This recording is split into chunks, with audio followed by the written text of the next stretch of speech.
অন্ধকারাচ্ছন্ন রাত্রি যদি এসে থাকে, তাহলে আলোকিত প্রকাশ নিয়ে সূর্যও অবশ্যই আসে।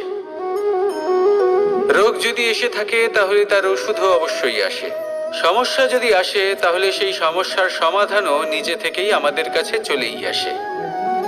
এই সংসার, এই জীবনের শুধুমাত্র একটাই নিয়ম আছে, আর তা হলো এটাই: এই সংসার হলো একটা চক্রের মতো। এতে শাশ্বত বলে কিছু নেই, নিত্য বলে কিছু নেই।